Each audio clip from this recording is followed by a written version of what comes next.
जिल्ह्यामधलं काही पोलीस दलातील अधिकारी कर्मचारी हे डायरेक्ट समर्थक असल्यासारखं किंवा एखाद्या पक्षाचे एखाद्या व्यक्तीचे कार्यकर्ते असल्यासारखे वागतायत। त्यांना समज द्यावी। काही लोक इथले माहिती वगैरे पुरवतायत, इथपर्यंत माझ्याकडे माहिती आली, मग त्यांची नावं आणि जे आहेत ते सांगायला चाललो। उद्या जो मोर्चा होतोय त्या मोर्चाला तुम्ही पण उपस्थित राहणार आहेत, इतर लोक पण राहणार आहेत। कोण कोण भाजपकडनं या मोर्चामध्ये राज्यव्यापीचा नेता इथं येईल साधारणतः? आमचं काय राज्यव्यापी कोणी नेता नाहीये, आमचं कोणी नाही येणार।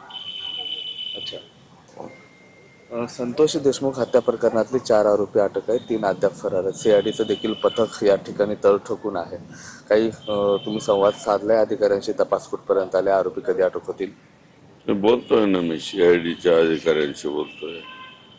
त्यांनी असं सांगितलं, साहेब आमच्याशी बोलताना एकाशी बोला, गुजर म्हणून आहेत ते जे कोणी, त्यांच्याशी मी बोलतोय।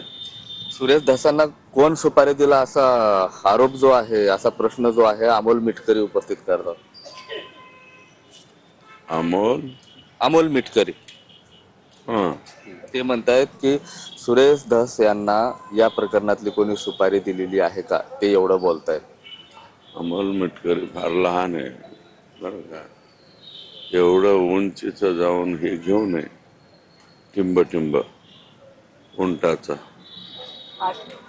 अशा पद्धतीनं सुरेश धसांनी अमोल मिटकरी यांना एक वेगळ्या मार्मिक भाषेत जे आहे ते त्यांना प्रत्युत्तर दिलेलं आहे। कॅमेरा पर्सन अभिजित पिसेसह मी महेंद्र कुमार मुधोळकर, TV9 मराठी, बीड।